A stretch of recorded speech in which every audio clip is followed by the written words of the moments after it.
everyone, I'm Evelyn. And I'm Lara. We are the host of Once Upon a Naija podcast, where we take you down history lane as we break down stories about people, places and events in Nigeria's past and present. That's right, in every episode, we will take you on a journey of our own discoveries as we feed our curiosity and connect with our heritage. Join us to figure out how the chronicles of the past can help write tomorrow's tale. Hello everyone, hello Lara. Hello Evelyn. Why are you laughing? Because it's joyous. It's joyous to come and talk and be doing something productive and that has legacy that people can come back to and listen to. So yeah, I'm smiling. And also the times we're living in. Honestly, one must laugh. If you don't laugh, you're gonna cry. So what do you do? Yeah, there's political madness all over the globe. Yeah. So yeah, that's why I'm Although laughing. we talk about Nigeria, I feel like everywhere right now it's just Britain is dealing with its own. There's so much soap drama going on. It's just like we need to put a revolving door in number 10. Yeah. And just count how many prime ministers. Have you seen that? I've seen that meme. Yeah, it's ridiculous. Yeah, but it's been a lot going on in the political side of things. But how are you? We've been away from the podcast for a while now. A while now. Yeah. Yes, no, things have been good. I've been on holiday. I was living life in Italy, Europe. Check you out. Yeah, I was doing... You're doing tourist, yeah. Madam Tourist. Yeah, so yeah, it's been a good summer. Yeah, what about you? Yeah, I also went on holiday to Turkey and just been chilling really. I mean, we're working, so we have jobs. So no matter what holiday you go on, it's just like you have to come back and face reality. But we've had a good summer this year. Obviously, we're now in autumn. And just kind of like prepping myself for winter and things, it's getting darker earlier. Mm-hmm. So it's just a lot of mental shift to kind of like, I wake up in the morning to go to the gym and sometimes I wake up as early as 5:30 and it's just pitch black and it's just like, You wake up at 5:30? Yeah. On good days. On the good days. And you just have to question your life in those moments. Yeah. Like, do I really, do I really need to do this? And I think it's in those moments I always fantasize about Africa and I'm just like, I want to go back home. But then home's not looking too good at the moment. No. But we'll get into that. Yeah. So it's been an eventful couple of weeks. Yes, yeah, it has been an eventful couple of weeks. And I think we can speak on that in terms of what we're going to be chatting about for this podcast. Yeah, we don't even say that this is season 3. We're starting afresh. This is season 3, and it's probably because we ended season 2 on a bit of an informal, because life happens, and we were like, season 2 over, and we've got plans for season 3, which we're gonna get into. So welcome back. We've survived. It's been over a year. I wanted to mention this actually in the last pod, but it's been over a year now since we started this podcast. Yeah, it has. And we've had like how many episodes? We've been consistent, and I think that's really a success, because sometimes I see, especially when it comes to like this area that we're discussing, like Nigerian politics and history, I've seen a few pods. I see certain pod episodes and I look into the pod itself and it's like no longer in existence because whoever started it probably had a bit of an enthusiasm about, they see a need and they see the value in talking about things in this area. But I guess after a while you might get a bit discouraged if you don't feel like people are interested. But I've actually been listening to a lot of like podcasts and people talking about how they make podcasts and how people are making content maybe on YouTube videos as well, and how they were making stuff for like 2-3 years and there was like no return, and then like on the 3rd, the 4th year it just skyrockets. So we're just at the beginning. Yeah, I guess we're at the beginning. And consistency is something I have to keep reminding myself, not just with the podcast, but also with other areas of life. It's just like, be consistent, keep developing. I'm sure next episode, our first episode, isn't as good as some of the other episodes we've had. And it's like, if you're not developing and keep building, then you'll never get better. And you never actually know what could potentially happen as a result of what you're doing. So as long as you've got the passion, which we've got, and sometimes it's hard because trying to do this recordings on Friday evenings after work. Yes. No, it's not easy. But I think we're going to be invigorated, especially with this season. So this season, we're going to be focusing on the elections in Nigeria. History is being made right now. Our podcast is about what's happened in the past, but like we can still acknowledge what's going on. And this, people will say that every election is the most important election of our generation. I don't know how much you can say that about like Nigeria, because Nigeria has been in a dire state for a while. But yeah, I guess it still applies here too. It's the most important election. When you said every election is the most important election, it reminded me of how every year in the UK is the hottest day of the year since 90. And I'm like, every single year is the hottest. It's like there's always one hottest day, one coldest day.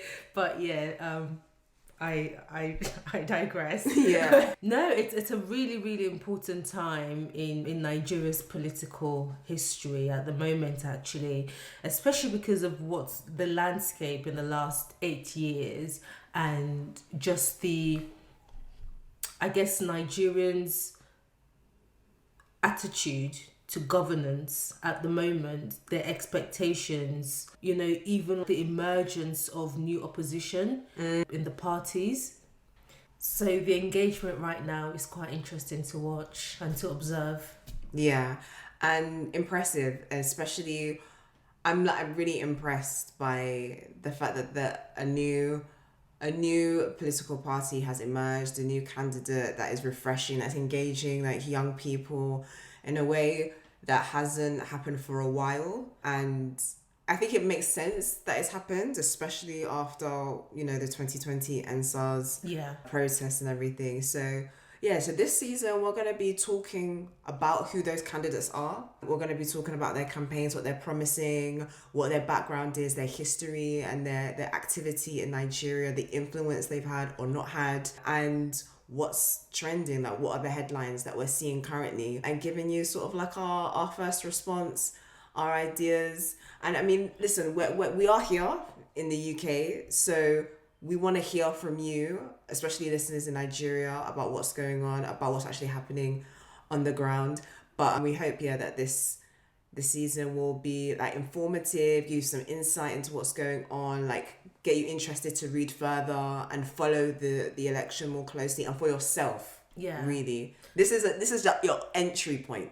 Exactly. It's an entry point into exactly. And just to kind of go back to the ethos of our podcast and why we started this pod, it's not because we're experts in all things Nigerian politics and history. We're learning. For some of our listeners, we're a bit far ahead of you, and for some, we're not even there at all. But I think this is an opportunity to kind of get the conversation going and have more discussions.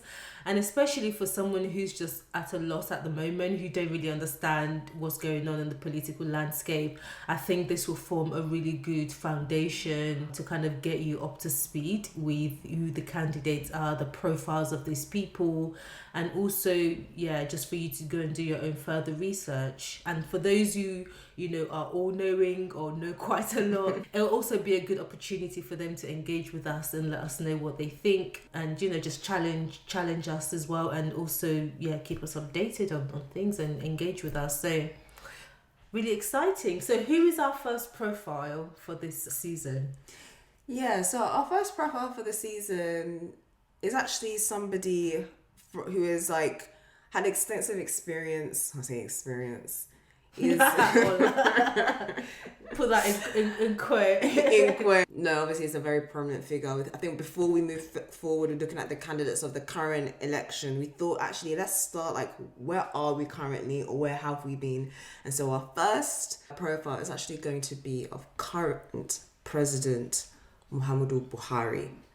That's right. Yeah, so he has been in power since 2015 as president, but he's got experience. I keep on saying experience. It's got experience, no? Whether does. it's good experience or bad experience, it's still experience, No, right? no. It's still experience. It's still experience. He was, former military leader of Nigeria during Nigeria's military rule, and that we can get into that. But yeah, we want to chat about him. What's his legacy been?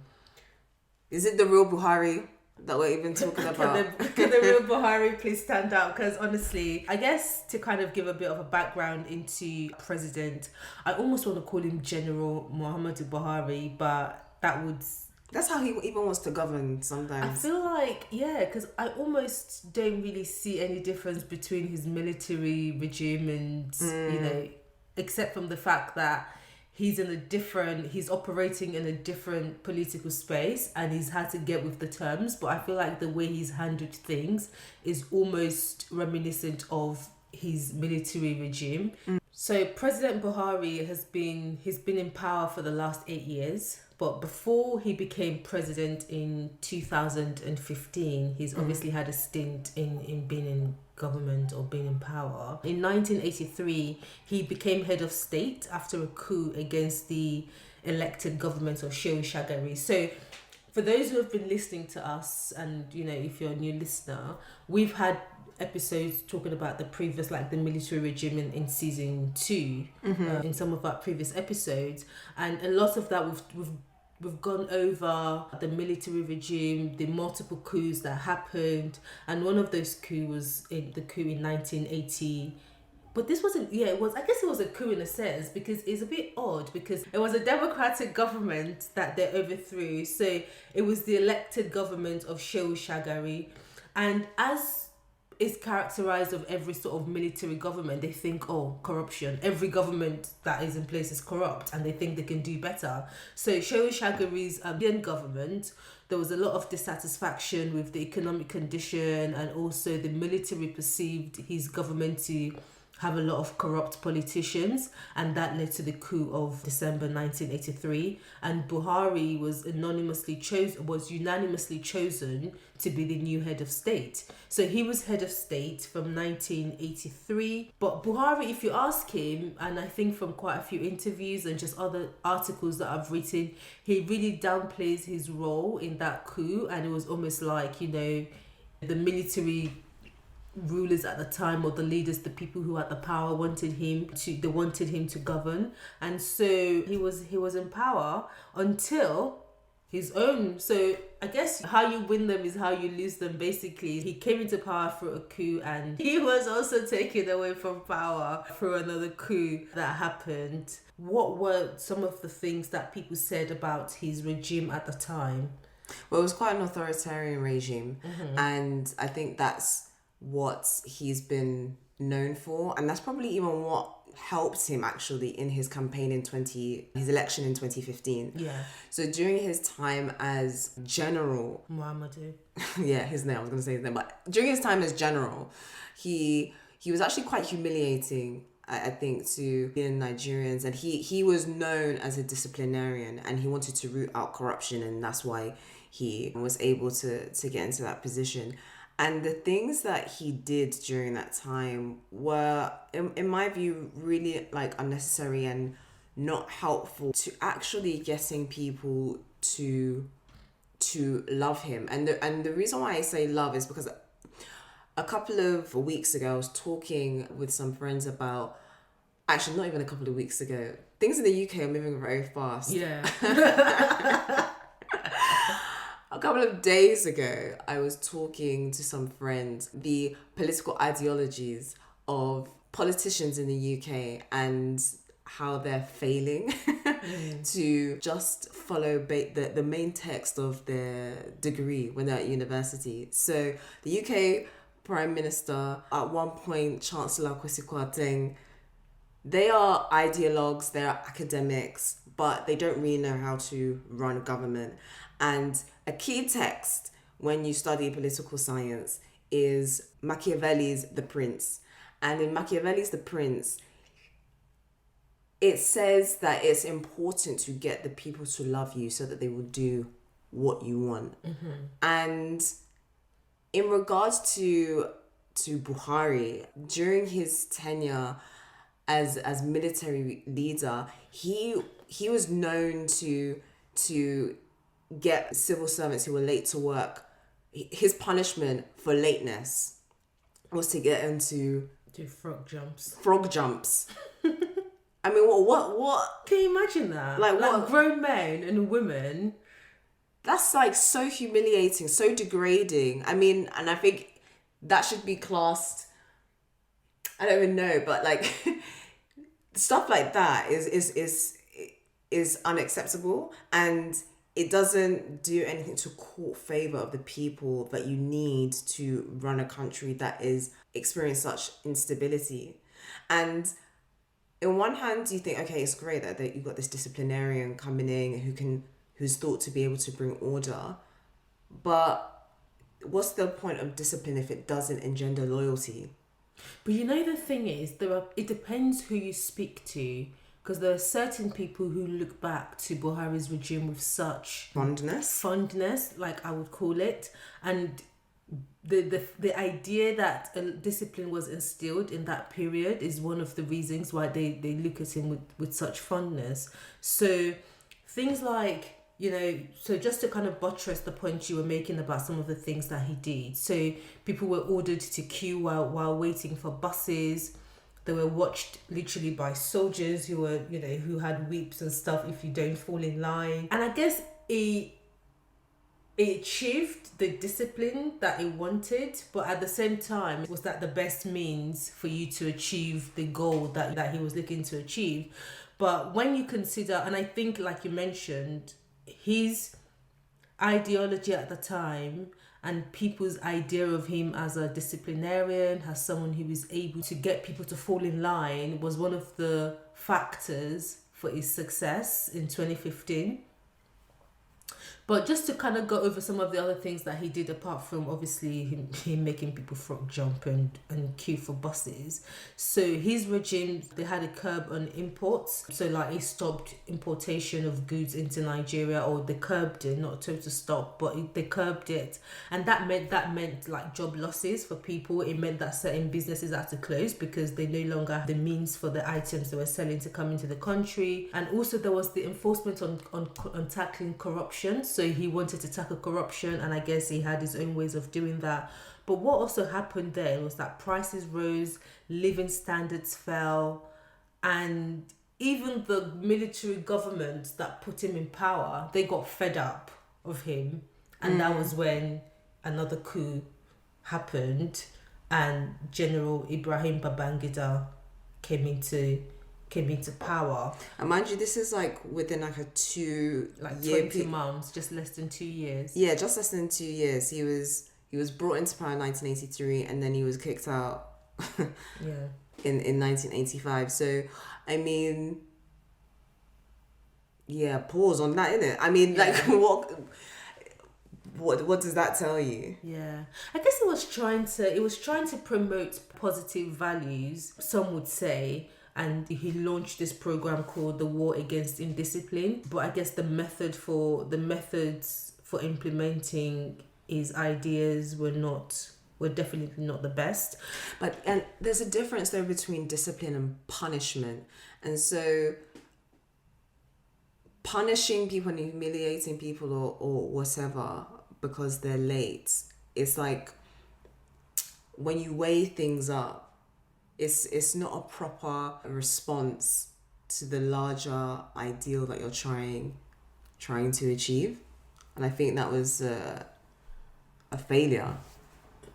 I guess one could say that, but then on the other hand, you could say if that is what it was going to take to get people to do, and it's a very dicey one, because you think, well, these people are not children. They're not like in primary school, secondary school. Why are you disciplining them?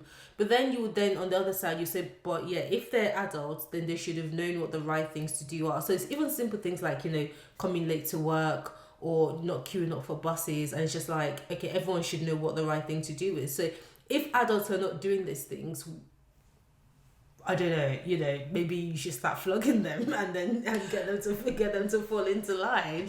And then so that will be a deterrent for everyone else, Someone else might beg to differ. I know we're speaking about a very different time, I suppose, but I think if the punishment and the humiliation is not working, then you actually should maybe try the opposite. Try and do something like reward, but they didn't give him time to find out. He was out in 20 months. He had no. But I guess he had a very brief stint in power, and I guess that brief stint kind of stayed with him, and he felt, I must taste power again. It wasn't done. Of all the military rulers, he wasn't done, and he wanted more, and he felt that when Nigeria then progressed or transitioned to the democracy that we have now, he thought he had more to give, and so he kept running for presidency. When he won in 2015, that was his third attempt or his fourth attempt at running. He was like, listen, some of these candidates, they've run so many times. It's actually very difficult to keep count because you have the same people, and I'm talking outside of Buhari as well, who run for president 3 times, 4 times each. And I'm trying to keep count of the number of times. So let me tell you, in 2003, Buhari ran for president. Mm-hmm. He was defeated President Obasanjo of the People's Democratic Party, known as PDP. Then he ran again in 2007, and he was defeated by another PDP candidate, Yaradua, who died unfortunately within a year or so of being in power. And then in 2011, because obviously when Yaradua died, his vice president became president, which was Jonathan Goodluck.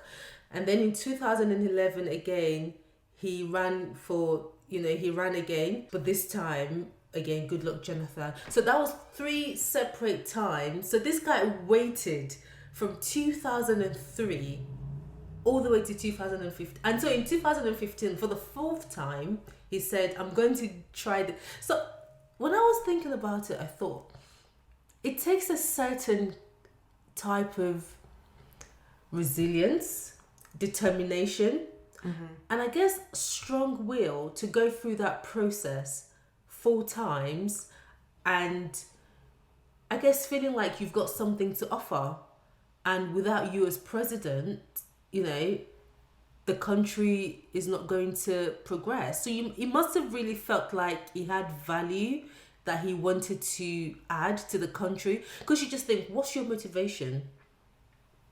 But I think, you know what, after your 3rd attempt, I'm thinking you should give it up. Just give up, innit? I just feel as though clearly the people don't want you. I mean, it depends. But if he had given up, he would not be president now, would he? Well, and maybe some people would say that, well, we would have fared better if he was not president. Some people would even think that would be even better if he actually had not become president, because in all the attempts he's made, he finally got it after 4 times. You've had how many goes to really refine your policies, get your team in place, get the best possible people you can find to make sure that when you eventually do get into this power that you've been seeking, you can actually govern. But it's always easier, even like we're doing, to criticize from the outside. Yeah. And then when you get in there, you're struggling. And like under him, and we'll get to this, his policies or the promises that he made, he failed at them, and things have become incredibly difficult for many Nigerians. And so I just think, and it's not just Buhari that is guilty of this. Like so many other like high profile politicians are guilty of like constantly going again and again. And in our next episode, we'll even talk about another candidate who... That one was even worse. Even worse. Cannot count.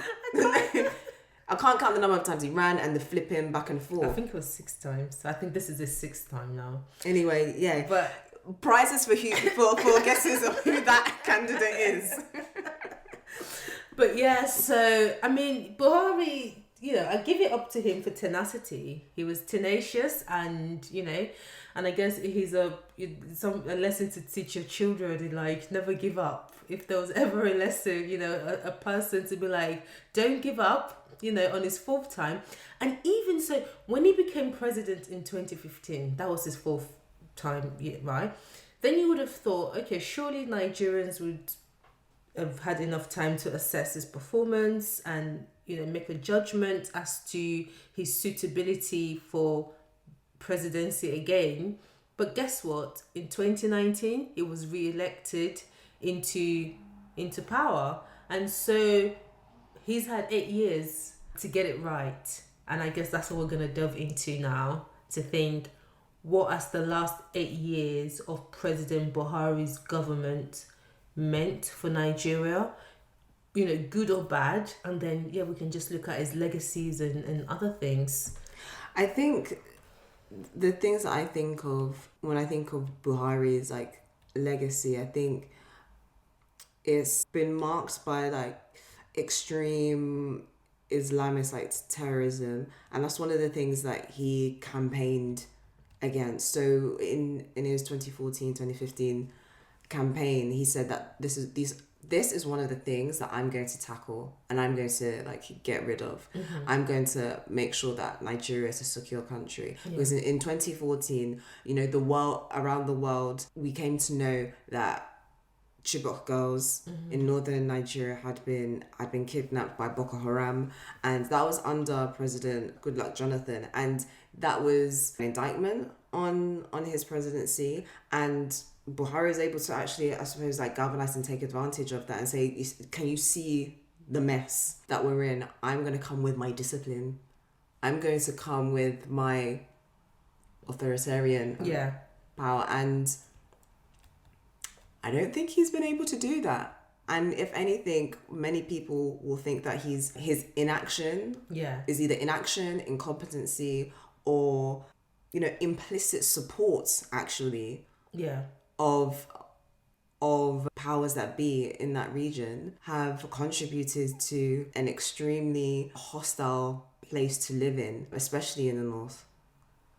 Yeah, so you've touched on the matters of national security and defense, which was a massive selling point, really, that he capitalized on during his campaign. And I just want to kind of delve a bit further into individual promises that he made under that category. So he said he was going to urgently address building mechanisms of law enforcement agents in terms of the quantity and the quality of them. So in terms of having enough policemen, armed forces, all of these different agencies for law enforcement, which I guess would have helped in tackling Boko Haram and other criminal entities that were disrupting the security of Nigeria. He said he was going to establish a well-trained, adequately equipped and goals-driven serious crime squad to combat insurgencies, kidnapping, armed robbery, ethno-religious and communal clashes nationwide. So those were like one of the two main things really addressing national security. So that last one that I just read, to combat insurgencies, kidnapping, armed robbery, ethno-religious and communal clashes. I feel like the last 8 years in Nigeria has just been one kidnapping after the other, one herdsman attack after the other, even Boko Haram for a very long time. I feel like now I don't really hear much about them, and I don't know if that's because they've sort of they've metamorphosized into like a different thing. So now maybe the herdsmen attack everywhere. Maybe that's who they are now. But none of these things that he promised to do, as far as I'm concerned, have been reflected in the current state of security in Nigeria. And as a matter of fact, I feel like it's gotten worse. Yeah. Where some people that I know, and many people when I've had conversations with them, they're actually scared of going to Nigeria and visiting Nigeria. And actually one of my friend's wife, who is white English the other day. We were just teasing her about, oh, you should visit Nigeria, blah, blah. She's like, oh, I don't want to get kidnapped. And I was like, and I was like, I couldn't even defend, because sometimes you try to, be a good fit for your country, but I couldn't do that in that moment because the numbers are there, the stories are there, and so that's just the point in terms of national defense and national security and defense. Yeah, I remember somebody asking me that when I said I was going on holiday to visit family, and I sort of said it, just casually because I had family in Nigeria, so it was a normal thing. Like, I wasn't even thinking about security because insecurity has been so normalized. Mm-hmm. So then when somebody was shocked that I was traveling to Nigeria and the serious concern on their face, like, is it safe? I just thought, wow, this reputation of Nigeria is really like in the mud. Yeah, so we don't want to kind of just talk about there's been a lot of kidnapping. There's so many other notable incidents, horrible incidents that have happened. We've had girls abducted from their schools. In Yobe State, there was one that happened in 2018 where 110 Dapchi girls in Yobe State were abducted.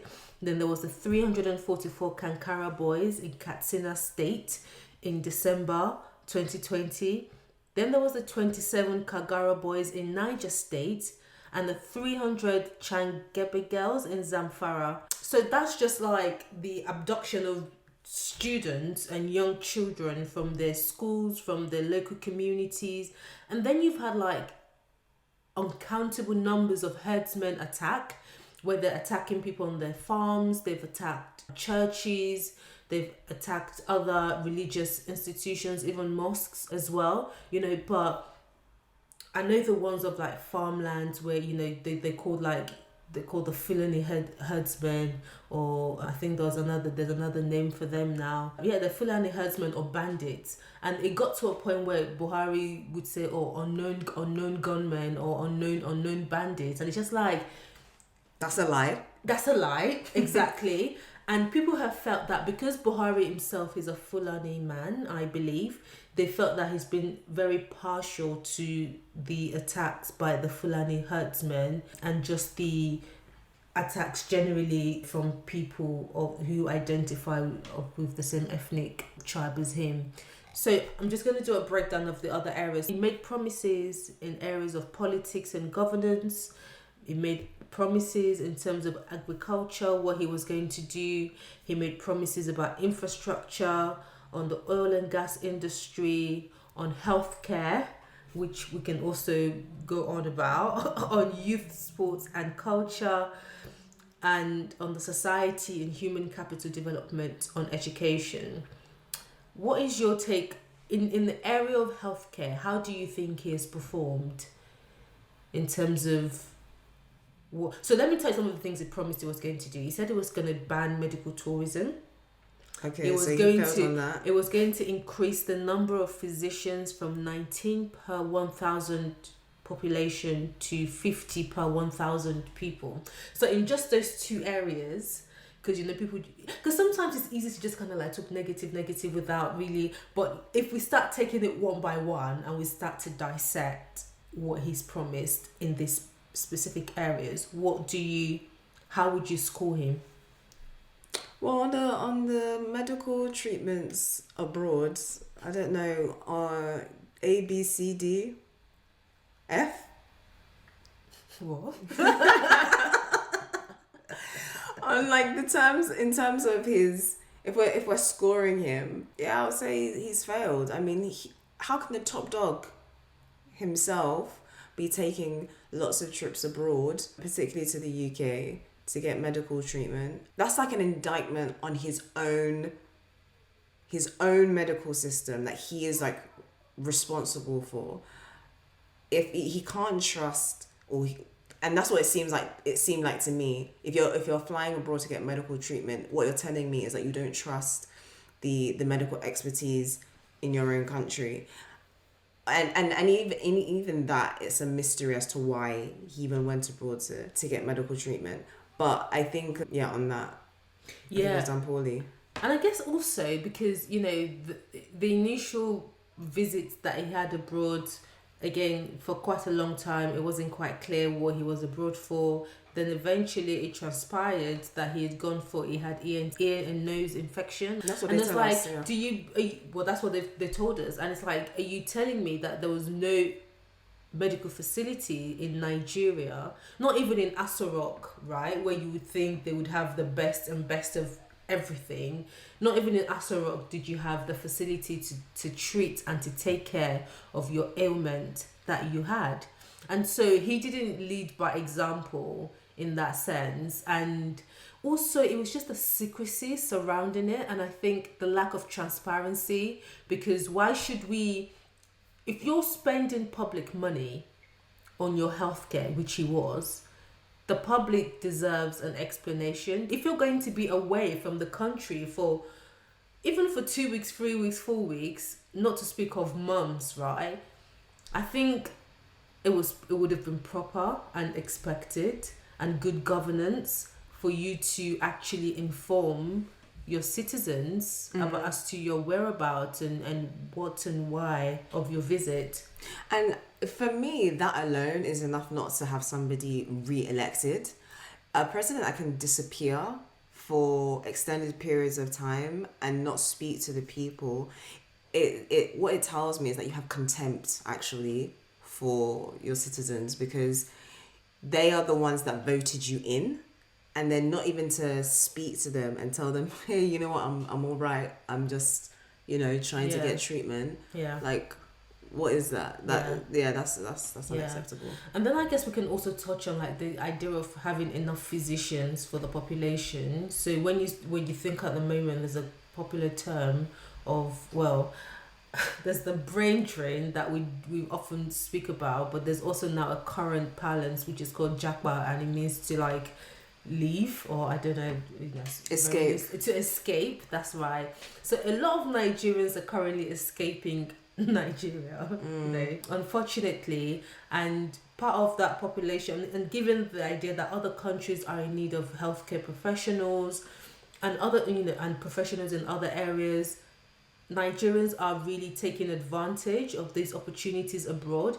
And what that has meant is that whereas before you came into government there was probably the 19 per 1,000, I'm quite curious to know what the number is now. It'll probably be like 10 per 1,000. So not only has he not achieved what he aimed to do, there is an actual reduction in the amount of healthcare professionals available to treat Nigerians. And that's why in the news recently, or in the last 8 years, there's been a lot of like medical negligence cases coming up where people are dying in hospitals. It's clear that there's medical negligence in those issues. There's a lack of regulations for these medical institutions. And so I would say that, like yourself, he has really failed in healthcare if we were to mark him on that. I think another area that obviously is a massive area to consider is like his management of the economy and the I don't even know, the demise of the Naira. When he was campaigning in 2015, I think he made a promise that I'm going to make the Naira equal to the dollar. Yeah. Which was once was the case. And I think before his election, it was, I think, $1 to 200 and something. 200 plus Naira. And it has skyrocketed. I think during his first tenure, it's like 400 plus Naira, which is just, it boggles the mind. I mean, people already like living very, very difficult lives when it was at the 200 plus mark. And so that's a serious mismanagement. That's the kind of scandal that is going on in the UK when the pound is just spiking, I wish, when it is dropping to parity with the dollar, and people are outraged and shocked. Somebody has made your currency devalue Honestly. to such a degree, yeah, it's a great failure, an indictment on his legacy, and that's what he's gonna be known for. I think there was a time when people even to buy tomato from the market. Yeah. Do you remember? I remember I was hearing people saying I can't buy tomatoes. I remember people started to find more creative ways of making jollof rice without tomatoes. There was like, there was this new recipes on YouTube about how to make jollof rice without tomato, or how to even cook stew without tomatoes, right? So just to be specific about what he promised in terms of the economy, he said he was going to make Nigerian economy one of the fastest growing emerging economies in the world, with a real GDP growth averaging at least 10 to 12% annually. Now, under President Jonathan, Nigeria's economy was generally kind of known to be one of the largest and fastest growing in Africa, although his regime also was plagued by a lot of different things. It wasn't perfect, but at least in terms of economy growth, it was perceived to be the fastest growing. And then Buhari pledged to kind of come and establish a market-based economy. He said he was going to run with a clear, sort of definite regulatory framework and effective enforcement mechanism. And I remember in 2015 or thereabout, maybe 2015, 2016, they brought about this program of buy Nigeria, make Nigeria. So like the ideology that they were pushing was to, support Nigerian made products and services, because it got so bad where like in Nigeria they import toothpick, just like things that we can actually make and to support our own economy. So Buhari had this idea of like banning importation of certain things. So there was limitation placed on importations of certain goods. I think even including like rice. Yeah, I think there was a time when Nigeria was spending $5 million buying rice, like importing it. Rice, yeah. And you wonder the land of Nigeria, like how and why should that be happening? Yeah. And that really affected, obviously in the short term it does have an impact, but I think many people were hoping that, okay, if we stick with this idea over time, things will kind of even itself out. And because sometimes for you to get the change you want, you have to suffer the discomfort and whatever in that moment. But anyway, so this has greatly impacted. People felt that he didn't really, the implementation of that whole importation and stuff was not really done properly, or it wasn't staggered as it should have been. And so that impacted the dollar, it impacted the economy. And people, one of the impacts I see now is just that people can't even afford to buy the basics. Like every time in Nigeria, you're hearing prices of things are tripling, doubling, even 4 times what they used to be under Goodluck Jonathan's administration. And yeah, it's a real problem. And so there are many things that we can really talk about President Buhari's regime and whether he has fulfilled what he promised. But I think obviously we don't have the time to go over every single item. But I would like to know, how do you think Buhari has changed Nigeria? I think on the positive side, we have to say, well, it's almost like a two-edged sword, really. On the positive side, he encouraged investment in agriculture, and it almost became one of his downfall as well, because he was like emphasizing agriculture, and every Nigerian became a farmer because, it's like, okay, we're going to grow our own food, we're going to grow our own produce to then make other things, and but when you had the insecurity with the herdsmen, many people fled their farms because the farms were no longer safe. The infrastructure was just not there to actually support the efficiency of the produce that they were harvesting. And so on the one hand, he boosted the agriculture from what it was pre his administration. But then I don't think that his implementation has been the best in terms of the investment that was required to actually achieve the kind of growth and the kind of growth that was required. But I would say that on the positive side, because I don't want it to just be all negative. And also, I guess one of the things that has been said is that his administration also tried to complete some of the infrastructure projects that were started.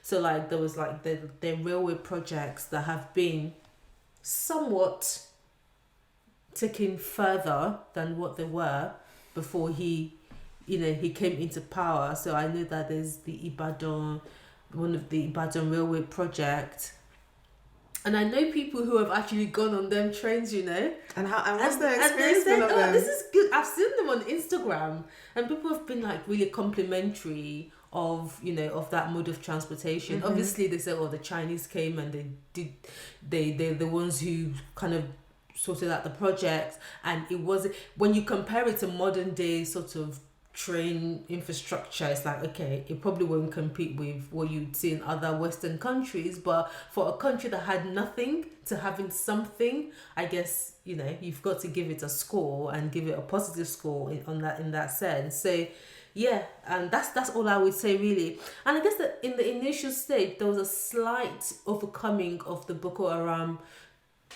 group in a way, but then what those ones just did was they just came back stronger and fought harder, and now the government is negotiating with them, and it's just really terrible. But I would say infrastructure, some areas of infrastructure, obviously not everything, some areas of infrastructure, and also the boosted investment in agriculture to a limited extent are some of his legacies on the positive note. If he's looking at me like, if you say so. I think the way in which Buhari has changed Nigeria, again, maybe it's a two-front thing. I think his incredible failures actually as a president has been good for Nigeria, and that it's been good because it's actually galvanized and got people, especially younger people, more engaged and more willing to participate in politics or participate in a political conversation. And I think sadly, when things become so dire and things become so desperate, that's when you actually get some sort of resurgence or galvanization of people who are at the brunt of these failures, these bad decisions by his government. So I think he's changed Nigeria in a way that's made people more concerned, not even more concerned. Nigerians have always been concerned, but more invested. Yeah, more invested and more willing to take on risk, like personal risk, to create a country, to create a political system that actually works for them. And I think especially after 2020's pandemic and the NSAS movement, I think it was definitely a precursor to the sort of support that Peter Obi, one of the candidates for the campaign, the success around that and the higher numbers of younger people actually registering to vote in 2023. So it's sort of, shall we say, a Pyrrhic victory in that you might wonder, was it worth all that heartache and disaster from his government to get to this point? But I think that is a win, not for Buhari though, but for Nigerians. The fact that young people in Nigeria are willing to fight for their country, that is a win, and that is very hopeful. And so as we talk more about the election and the other candidates. Yeah, definitely. I think just to harp on the point you made about the NSAS, I think that was definitely the awakening moment for a lot of Nigerian youths. And obviously President Buhari's silence during that period was really, or should I say was deafening, or do you know what I mean? And I think as the leader of a country, feigning ignorance, because one of the things he does well is to feign ignorance about a lot of things that are happening. So you would hear him in an interview saying, he was not aware, he didn't know. And you just cannot be a president of a country and not know when you have leaders and advisors and all these different people that you've delegated to kind of keep you informed. So yes, the EndSARS is one that I think definitely has changed the trajectory of Nigeria's political players, in that a lot of younger people are now participating, they're involved, and they really kind of understand how the leader they choose impacts their lives. Because one of the other things we haven't mentioned, which I think is really crucial, and I'm going to make this point really quickly, is the impact that he's had on education negatively. Because a lot of Nigerian university, this year alone, the universities have been they've been on strike. They were on strike for a good 8 months. And one of the things that many of the young Nigerians have been saying is, a course that's meant to take you 4 years takes you 6 years, takes you 7 years. Taking into fact even the whole pandemic, where many of them, the schools did not have the online facilities like other countries or like the private schools. So he has really impacted the young people to the point where they're like taking a step back and they're like, I can't be apathetic anymore. I need to be involved. And even whether Peter Obi wins or he doesn't win, I think it's a wake-up call for the leaders to know that these young people are taking, they're participating, and they're gonna hold them accountable. But I think for me though, I think it's also the legacy of Buhari. I think on an international scale, I think it has really impacted how Nigeria's position on an international scale, and how, I don't know if we can be referred to as the giants of Africa anymore. Taking away the population size just in other areas. I think, the fact that Twitter's headquarters is in Ghana, many other things, the fact that with a lack of investment lack of foreign investments has really been prominent during his regime. So I think, he's going out next year, and about time, really, about time. About time. And it's about time to end our first episode of season 3. But it's been good chatting about this. So for our next episode, we're going to be talking about a candidate he's been about the block. That's one way to put it. That is one way to put it. He's been about the block, and he's switched from party to party, many times. So we're going to speak about Abu Bakr next week. And we need you. We want you to tune in. Yeah, we want you to tune in. We want you to share this episode. We want you to like. A friend of mine the other day was, "Oh, Laura, your podcast. Do you still do your podcast?" I was like, "Yeah, what do you mean?" I was like, "Oh, I don't see it come up on my thing anymore." I was like, "Give me your phone." So I took his phone, I searched the podcast, I favorited it for him so that he knows that, when new episodes drop, he can see that. So, if you love what we provide and, our content and stuff, do give us is it star ratings on Spotify? Like, share, subscribe in whatever platform you're listening to, and engage with us. Right. So thanks for listening to this episode, and we'll see you or you'll listen to us in the next one. Ciao. Ciao. So guys, thank you for listening to this episode. We hope you enjoyed it and learnt a thing or two. Yep, you can find our episodes on Spotify, YouTube, Apple, or wherever you listen to your podcasts. If you want to keep up with us in between episodes, you can follow us on Instagram at Once Upon a Naija. You can also find links to some further reading and information about the episode's topic in the show notes. If you want to encourage, collaborate, or as I like to say, support the ministry, drop us an email at onceuponanaija@gmail.com. Bye for now. Bye.